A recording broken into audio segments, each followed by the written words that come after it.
Hello students. आज हम अपने लेसन में आगे चल रहे हैं। कल आपको मैंने 5 क्वेश्चन दिए थे और 5 क्वेश्चन आपको बताया था कि आपने नोटबुक कर लिए होंगे। अब आगे देखिए।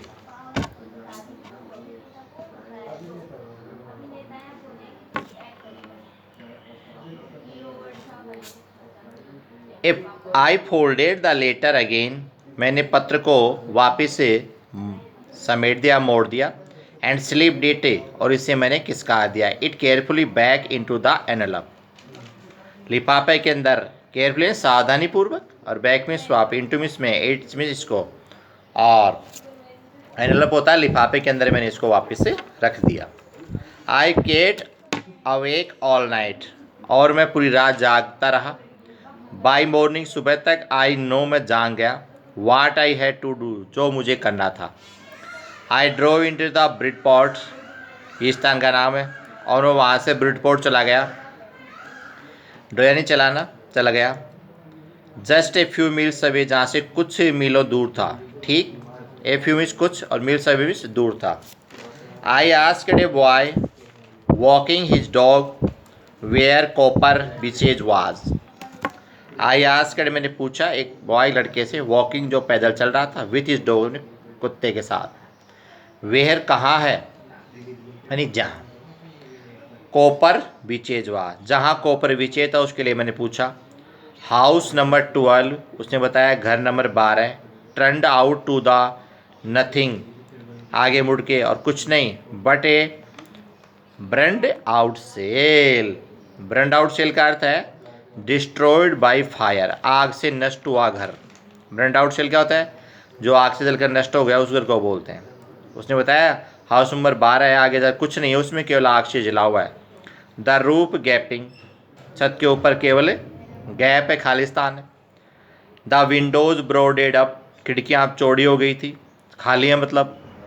आई नोक्ड, मैंने खटखटाया। At the house next door, उस जले हुए घर के पास में एक घर था, उस अगले घर में जाकर के मैंने दरवाज़ा खटखटाया। नोकड़ी यानी खटखटाना।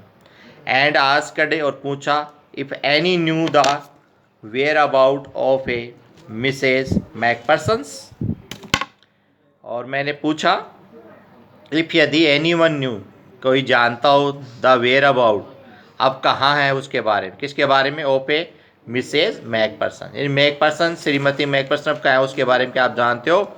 ओ यस, अरे हाँ। सेड द ओल्ड मैन, बूढ़े आदमी का, इन हिज स्लीपर्स, थोड़ा सा हिचकिचाते हुए उसने बताया, अरे हाँ मैं उसको जानता हूँ। Oh yes, she said the old man in slippers, he knew her well, मैं उसे अच्छी प्रकार से जानता था। I a lovely old man, एक बहुत ही प्यारी वर्द महिला थी। ही टोल्ड मी, उसने मुझे बताया। And bit muddled headed, muddled head होता है कन्फ्यूज, भ्रमित महिला थी। कन्फ्यूज, मडल्ड हेडेड क्या होता है, भ्रमित, कन्फ्यूज।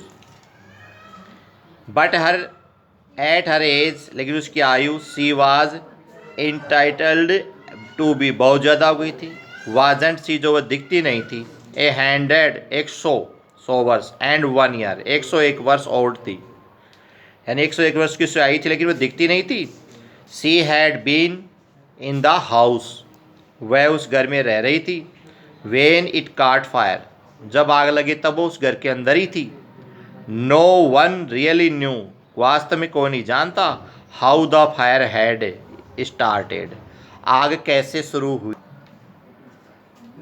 स्टार्टेड, शुरू हुई थी, कोई नहीं जानता वह आग कैसे शुरू हुई थी। But it could well have been candles, लेकिन अच्छी प्रकार से देखा गया था कैंडल्स से, मोमबत्तियाँ। She use to candles rather than electricity, विद्युत जाने के बाद में वह कैंडल का यूज़ किया करते थे, मोमबत्तियों का। और इलेक्ट्रिसिटी विद्युत के बाद, यानी जब बिजली चली जाती थी। बिकॉज सी ऑलवेज थॉट, वह हमेशा सोचती electricity was too expensive, electricity विद्युत टू भी एक्सपेंसिव, खर्चीली थी, ज़्यादा महंगी थी, इसलिए हमेशा कैंडल्स का यूज़ किया करती थी। The fireman had got her out just in time, अग्निशामक या अग्नि बुझाने वाला आदमी ठीक उसके घर में जल्दी प्रवेश कर गए। She was in the nursing home, अब वह एक नर्सिंग होम में थी। नाउ मीन्स अब। अब वह एक नर्सिंग होम में थी। ही टोल्ड मी, वह मुझे बताया कि अब वो मिसेज मैकफर्सन अब एक नर्सिंग होम में है। ही टोल्ड मी, और बर्लिंगटन हाउस, वहाँ स्थान का नाम बताया उसने, बर्लिंगटन हाउस में नर्सिंग होम में है। ऑन द डोचेस्टर, जो डोचेस्टर के ऊपर है, रोड, जगह का नाम बताया डोचेस्टर, बर्लिंग हाउस के पास है। On the other side of the town, कस्बे की दूसरी तरफ। That's all. आप इसकी मीनिंग्स और इन डेप्थ कीजिए, कल आपको इसके आगे और बताएंगे। ओके।